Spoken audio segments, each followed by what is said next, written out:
Mudah-mudahan kita yang semua hadir di sini telah mendapatkan syafaat daripada Rasulullah sallallahu alaihi wasallam. Kaum muslimin rahimahullah.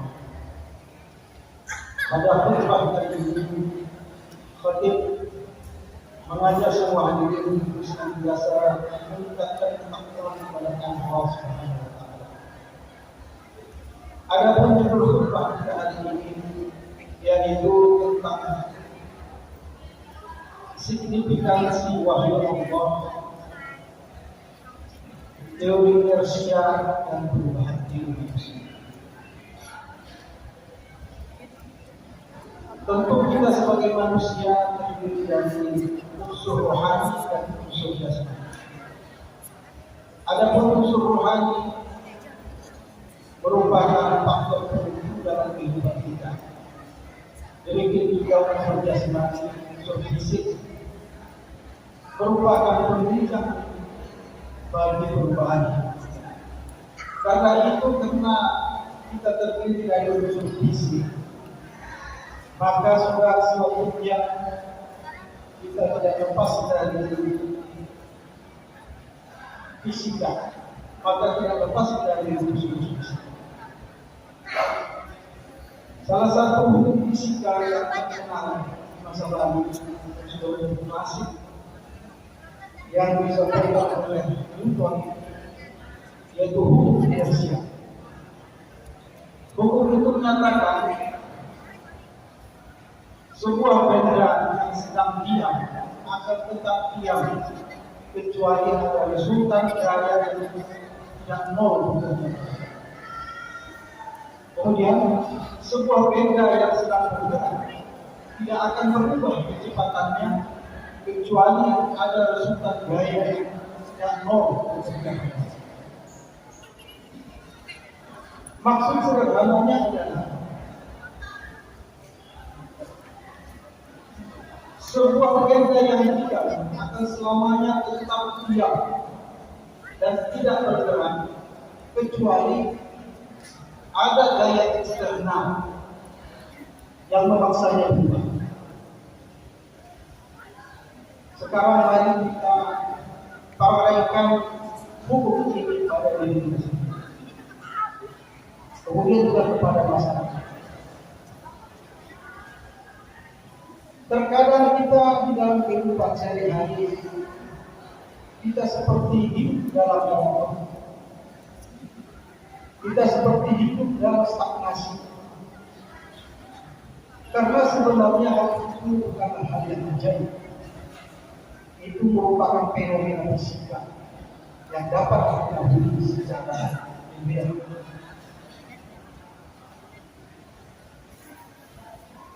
Terkadang di dalam masyarakat kita melihat ada stagnasi, terjadi monoton dan tidak terjadi perubahan. Karena memang masyarakat juga tidak lepas dari unsur fisika. Hukum fisika yang dicetuskan oleh Newton disebut hukum inersia. Artinya hukum stagnasi, hukum kelembapan. Manakala suatu benda, manakala suatu unsur fisik tidak diintervensi oleh suatu gaya yang memaksanya untuk berubah, maka itu tetap seperti itu. Mari kita tarik masalah ini ke dalam kehidupan kita sendiri. Seseorang yang terbiasa sekali minum kopi, katakanlah dia melakukan itu secara rutin dalam rentang waktu 250 hari, dia akan menjadi pemilik kopi. Dia akan menjadi tetap nyaman sebagai pemilik kopi. Demikian juga yang akan kita siapkan. Manakala seorang setiap hari katakanlah menarik kunci dan dia melakukan itu selama 250 hari, dia akan nyaman, dia akan tetap seperti itu dan menjadi kebiasaan. Demikianlah yang sikap yang berlaku di dalam kehidupan kita sebagai manusia. Penelitian menunjukkan bahwa manusia apabila melakukan suatu perbuatan yang rutin tiap hari selama 200 lebih kurang 250 hari atau 250 hari, maka akan menjadi kebiasaan. Seperti kasus yang kita sebutkan tadi, manakala seorang minum kopi tiap hari minum kopi rutin tanpa jeda selama 250 hari minimal, maka dia akan nyaman sebagai penikmat kopi dan tubuhnya akan beradaptasi. Demikian juga profesi. Manakala kita selama 250 hari sebagai dosen, sebagai guru, tiap hari kita datang ke kantor, tiap hari kita melayani, maka secara alamiah kita akan berhubung itu dan kita rutin menjadi kebiasaan dalam hidup kita. Kemudian, manakala suatu masyarakat manusia terbiasa selama setahun bahkan 20 tahun melakukan rutinitas hal yang sama secara konsisten dan itu secara kolektif, maka hal itu menjadi normal, maka hal itu menjadi ukuran baik benar dalam hidup. Itulah yang terjadi dalam kehidupan kita di Indonesia. Ketika demokrasi transaksional di mana uang dapat membeli suara berlangsung selama 2 dekade lebih, artinya selama 20 tahun lebih, maka lama-kelamaan orang itu menganggapnya sebuah keniscayaan, bukan sebuah praktek korup, bukan sebuah praktek benar. Karena demikianlah hukum yang hukum fisika itu. Itulah sebabnya kita melihat dalam praktek nyata dari pembelian suara atau urus yang lain, masyarakat menormalisasinya sebagai sebuah keniscayaan karena telah berjalan dalam demokrasi. Demikian juga yang dialami oleh masyarakat India. Ketika bertahun-tahun membunuh anak perempuan merupakan hal yang normal. Ketika berpuluh tahun, bahkan 100 tahun minum keras merupakan bagian yang normal dalam masyarakat kafir Quraisy. Ketika bergenerasi di mana menyembah berhala, kemusyrikan sebagai hal yang normal di masa itu, maka tidak mudah mengubah tanpa suatu gaya, tanpa suatu faktor eksternal yang dapat mengubah secara kuat kebiasaan-kebiasaan atau konvensi maupun norma-norma yang sudah berlangsung. Inilah signifikansinya dari Rasulullah SAW. Kita bisa bayangkan ketika Rasulullah dipilih oleh Allah untuk mengubah masyarakat Makkah yang syirik, untuk mengubah masyarakat Makkah yang zalim, maka tidak mudah kecuali ada suatu daya, suatu faktor eksternal yang lebih kuat mengubah tradisi, mengubah realitas tersebut. Dan itulah yang dialami Rasulullah SAW. Oleh karena itu turunnya surah Al-Mudaththir dapat kita pahami dalam konteks hukum fisika Newton dan hukum pertama Newton tersebut. Suatu hal yang sangat dahsyat, suatu hal yang sangat membingungkan sekaligus membuat Rasulullah SAW tidak kuat menahan, sampai dia bergumul atau juga atau menyelubungi dirinya dengan selimut. Tetapi karena yang berkata dan menyampaikan firman itu, yang menyampaikan pesan itu adalah Allah yang Maha Agung, maka kekuatan wahyu, maka kekuatan Allah itu dapat mengubah Rasulullah SAW yang terkena hukum Islam dan masyarakat maka yang teknologi dan berubah. Allah berfirman, ya ayyuhalladzina qul fa'anzir wa rabbaka fakabbir wa thiyabaka fahjur wa rujza fahjur wa la tamnun takbir wa rabbaka fasbir. Artinya, wahai orang yang berselingkuh, ya wahai Muhammad, bangunlah lalu berilah peringatan, Tuhanmu agungkanlah, pakaianmu bersihkanlah, segala perbuatan yang keji tinggalkanlah, jangan juga memberi dengan maksud memperoleh balasan yang lebih banyak, karena Tuhanmu bersabar. Ini suatu suara yang menggetarkan, yang didengar oleh Rasulullah SAW sampai dia berselimut, sampai dia bangkit. Tapi sejak wahyu kedua inilah terjadi secara mendasar perubahan. Dan ini bila mana kita paralelkan hidup kita, ini adalah gaya, suatu gaya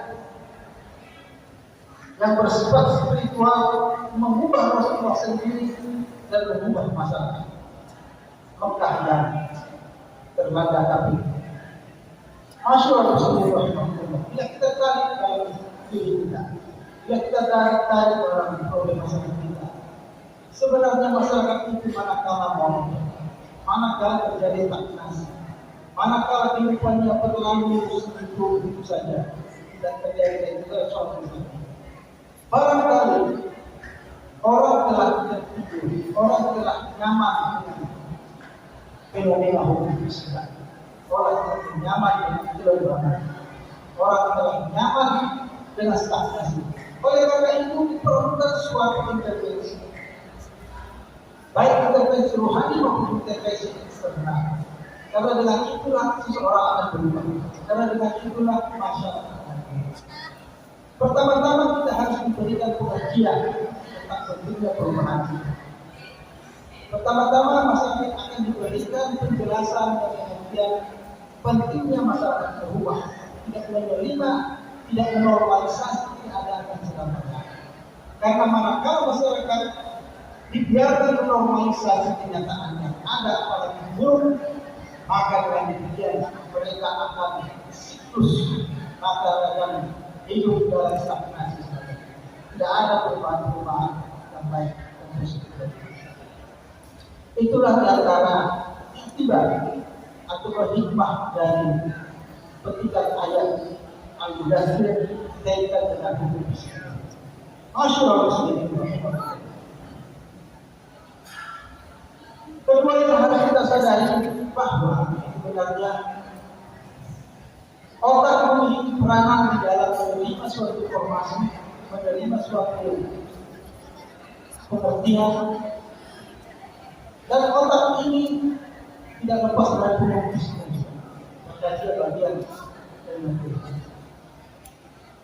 Otak mengalami apa yang disebut dengan neuroplastisitas atau sifat plastik dari otak. Jadi tidak ada otak yang sebenarnya bodoh. Tergantung seberapa kuat, seberapa intensif seseorang melatih otaknya sampai kemudian menjadi. Karena seperti otak itu seperti plastik, dia bisa didorong, bisa digoreng tanpa letak.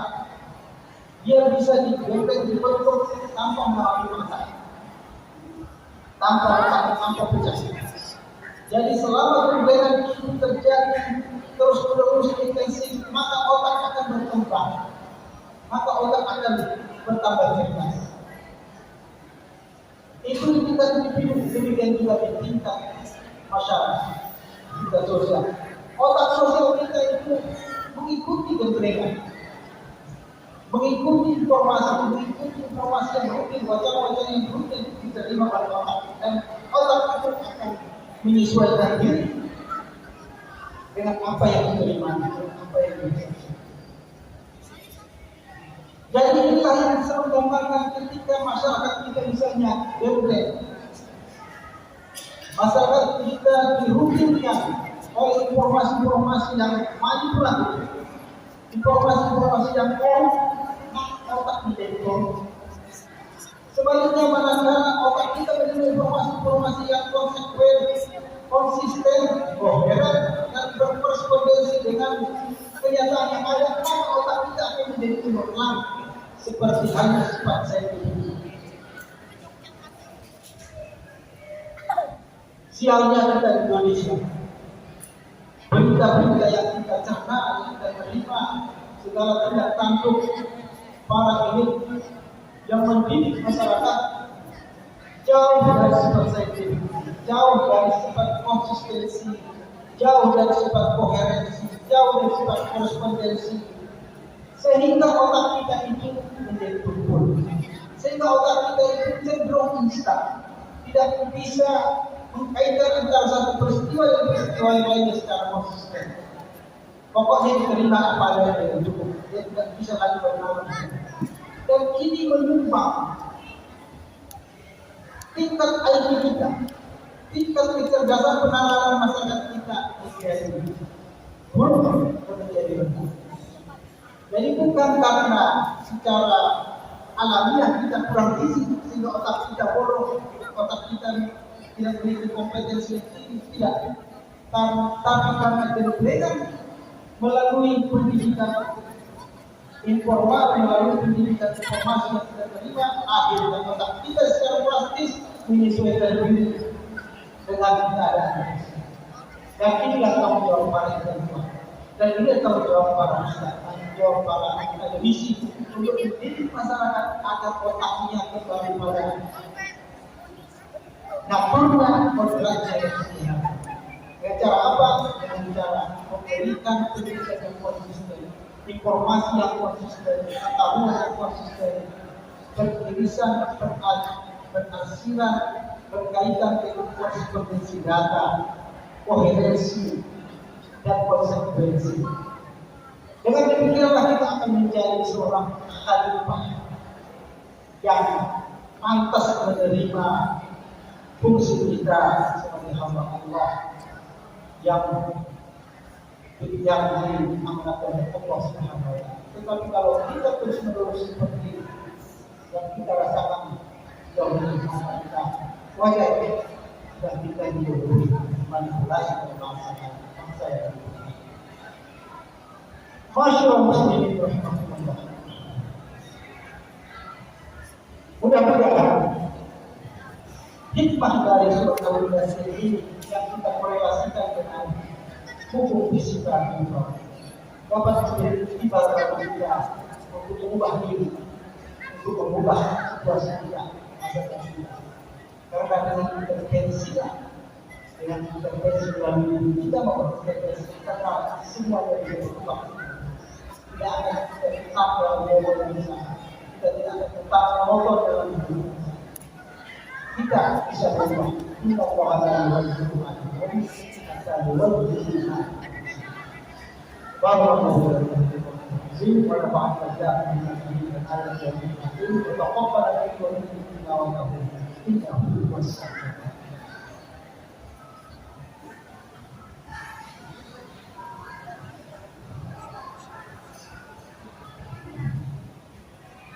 Alhamdulillah الذي هدانا لهذا وما كنا لنهتدي لولا أن الله من يهد الله فلا مضل له ومن يضلل فلا هادي له أشهد أن لا إله إلا الله وحده لا شريك له وأشهد أن محمدا عبده ورسوله من لا نبي بعده إن الله وملائكته يصلون على النبي أيها الذين آمنوا صلوا عليه وسلموا تسليما اتقوا الله وقاته ولا تموتن إلا وأنتم مسلمون. Mari sama-sama kita berdoa kepada Allah kita segala